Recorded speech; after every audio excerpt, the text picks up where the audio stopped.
Assalamualaikum warahmatullahi wabarakatuh. Kembali lagi bersama saya Bu Ayu Dwi Setianing Tias pada channel Belajar Matematika. Pada video kali ini kita akan melanjutkan pembahasan pada video sebelumnya mengenai materi integral. Nah, apa sih bedanya integral yang akan kita pelajari dengan integral yang ada pada video sebelumnya? Jadi pada video sebelumnya kita kan telah mempelajari tentang konsep dari integral. Nah, pada video kali ini kita akan mempelajari mengenai aplikasi integral tak tentu. Maksudnya apa? Jadi kita akan mempelajari penggunaan integral tak tentu dalam memecahkan suatu permasalahan. Yang pertama, integral dapat digunakan untuk menentukan persamaan kurva.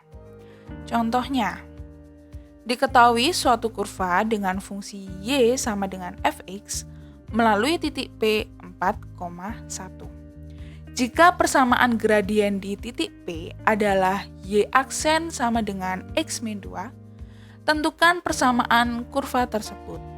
Nah, seperti yang kita pelajari pada materi aplikasi turunan, bahwa persamaan gradien merupakan turunan dari persamaan kurva. Nah, sehingga jika di sini diketahui persamaan gradien, maka untuk mencari persamaan kurvanya kita kan harus mencari antiturunan dari persamaan gradien tersebut. Jadi kita cari lawannya agar kembali ke fungsi semula. Bisa dipahami? Jadi karena yang diketahui y aksennya atau hasil turunannya, maka kalau mau mencari fungsi semula, maka kita harus mencari antiturunan dari y aksen tersebut. Nah, berikut adalah pembahasannya. Seperti yang kita ketahui pada soal bahwa y aksen itu kan sama dengan x-2. Y aksen itu kan artinya turunan y terhadap x, jadi dy per dx sama dengan x-2. Lalu ini kita kalikan silang, dy sama dengan x-2 dx. Nah, karena kita tujuannya mencari persamaan kurva atau y sama dengan, maka di sini dy itu kita integralkan. Seperti ini. Sehingga integral dy, karena sebelah kiri diintegralkan, maka sebelah kanan juga harus diintegralkan. Integral dy sama dengan integral x-2 dx. Nah, di sini karena tidak ada koefisien maupun konstanta, itu kan artinya dia 1. Integral 1 dy itu kan sama dengan y. Sama dengan integral dari x-2 dx, yaitu setengah x kuadrat min 2x plus c. Jangan lupa selalu menambahkan plus c. Nah, bagaimana cara mencari c-nya? Nah, tadi kan diketahui bahwa kurva melalui titik P 4,1. Maka kita substitusikan 4,1 pada persamaan y sama dengan setengah x kuadrat min 2x plus c. Sehingga di sini diperoleh 1 sama dengan setengah kali 4 kuadrat dikurangi 2 kali 4 ditambah c. Sehingga diperoleh c-nya sama dengan 1. Jadi persamaan kurva adalah y sama dengan setengah x kuadrat min 2x plus 1. Oke, yang kedua, integral dapat digunakan untuk menentukan kecepatan dan percepatan. Di sini ada sedikit materi di mana ST itu menyatakan jarak suatu partikel atau suatu benda, T itu menyatakan waktu, kemudian kecepatan itu VT, dan percepatan itu AT. Nah, hubungan ST, VT, dan AT apa? Nah, di sini jadi kecepatan atau VT itu kan sama dengan turunan dari jarak suatu partikel. Jadi VT sama dengan S aksen T. Lalu, percepatan itu turunan dari VT. Jadi AT atau percepatan itu sama dengan F aksen T. Nah, seperti yang kita tahu bahwa VT itu kan sama dengan X aksen T. Maka kalau V aksen T, V ini diturunkan, maka ini kan harus diturunkan 2 kali. Jadinya S double aksen T atau turunan kedua dari ST. Jadi kesimpulannya, kecepatan adalah turunan pertama dari jarak, sedangkan percepatan turunan kedua dari jarak. Nah, berikut adalah contoh yang pertama. Suatu partikel bergerak dengan percepatan AT sama dengan 24T plus 10. Tentukan fungsi kecepatan partikel jika kecepatan partikel pada T sama dengan 10 adalah 1303.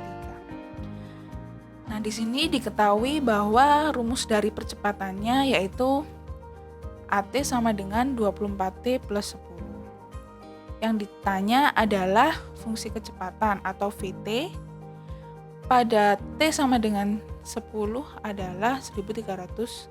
Jadi diketahui bahwa V10 itu 1303. Jadi ini nanti kita gunakan untuk memperoleh C.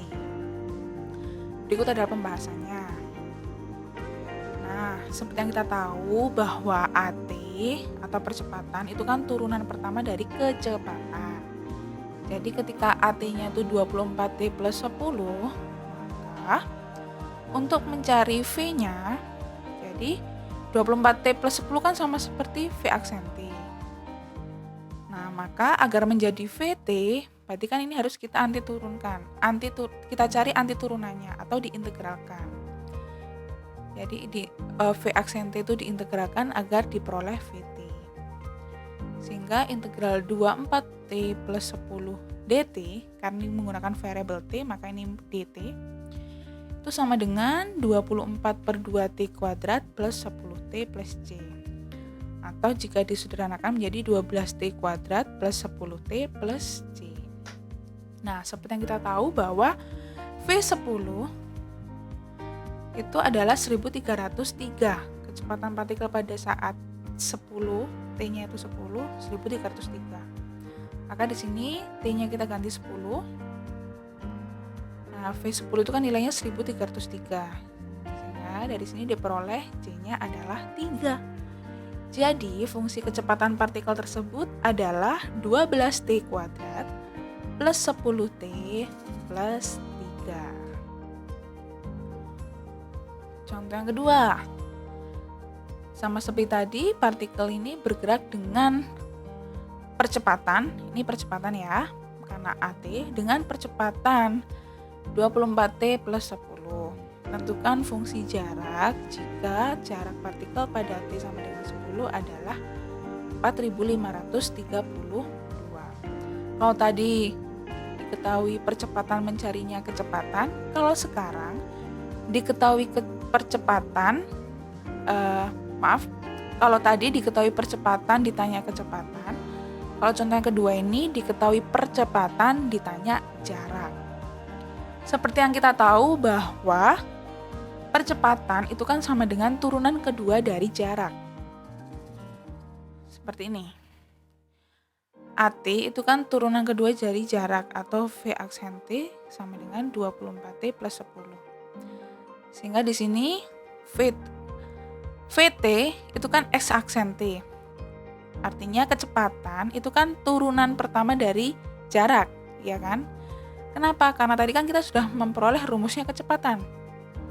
Di contoh pertama sudah diperoleh rumus kecepatan adalah 12T kuadrat plus 10T plus 3. Karena turunan pertama dari jarak sama dengan kecepatan, maka untuk mencari jarak itu kan kita harus mengintegralkan VT, ya kan? Supaya ini menjadi ST, ini dihilangkan dengan dicari anti turunannya. Sehingga ST sama dengan integral X aksen T dt atau integral dari VT dt. Nah, ini kita substitusikan. Integral dari 12T kuadrat plus 10T plus 3 dt. Diperoleh hasil integralnya 4T pangkat 3 plus 5T kuadrat plus 3T plus C. Nah, lalu tadi kecepatan partikel pada saat T sama dengan 10 itu kan 4532. Berarti saat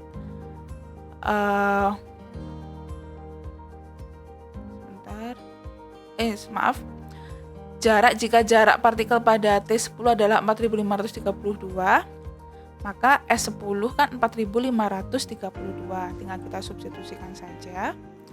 Jadi ini ada sedikit kesalahan. Ini jarak ya. Oke. Karena jarak partikel pada S10 sama dengan 4532, maka T-nya itu kita substitusikan 10 seperti ini. Nah, S10 itu hasilnya 4532. Sehingga dari sini diperoleh C-nya sama dengan 2. Jadi, fungsi jarak partikel tersebut adalah 4T pangkat 3 plus 5T kuadrat plus 3T plus 2. Nah, seperti ini. Dan yang terakhir, integral itu dapat digunakan dalam bidang ekonomi. Seperti apakah itu? Yang pertama adalah fungsi biaya. Biaya merupakan fungsi terhadap kuantitas. Kuantitas berarti terhadap jumlah barangnya kan. Kemudian fungsi biaya total itu dapat ditentukan jika biaya marginalnya diketahui, di mana fungsinya itu C sama dengan integral Cm dq. C adalah biaya total, Cm adalah biaya marginal. Yang kedua, fungsi pendapatan. Pendapatan merupakan fungsi terhadap kuantitas, sama seperti tadi. Jadi patokannya itu terhadap kuantitas. Fungsi pendapatan total dapat ditentukan jika pendapatan marginalnya diketahui. Di sini pendapatan total itu dinotasikan dengan R besar. R besar sama dengan integral MR dq.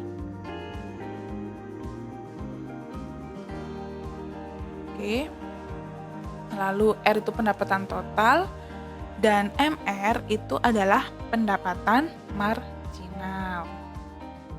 Nah, kenapa kok sama-sama menggunakan Q? Karena baik biaya total maupun fungsi pendapatan itu kan fungsi terhadap kuantitas Q, kuantitas. Makanya kenapa ini diturunkan terhadap Q.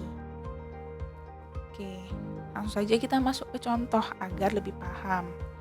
Biaya marginal suatu perusahaan ditentukan oleh Cm sama dengan 6Q kuadrat min 4Q plus 7. Dan biaya tetap K sama dengan 5, dengan K adalah konstanta dari integrasi, maksudnya konstanta dari integral. Tentukan persamaan biaya total. Nah, seperti yang kita tahu, fungsi biaya total itu diperoleh dengan integral Cm dq, di mana Cm kan tadi biaya marginalnya. Biaya marginalnya kan dirumuskan oleh 6Q kuadrat min 4Q plus 7. Nah, dq. Kenapa ini tadi Cm kan fungsinya terhadap Q? Makanya ini ditentukan terhadap Q dq. Diintegralkan terhadap Q, jadinya dq. Lalu ini kita hitung. Jadinya 2Q pangkat 3 min 2Q kuadrat plus 7Q plus K. Nah, karena tadi biaya tetap K sama dengan 5, maka C atau persamaan biaya total adalah 2Q pangkat 3 min 2Q kuadrat plus 7Q plus 5. Dan berakhir sudah materi kita mengenai aplikasi dari integral tak tentu. Terima kasih atas perhatiannya, semoga bermanfaat. Tetap jaga kesehatan dan wassalamualaikum warahmatullahi wabarakatuh.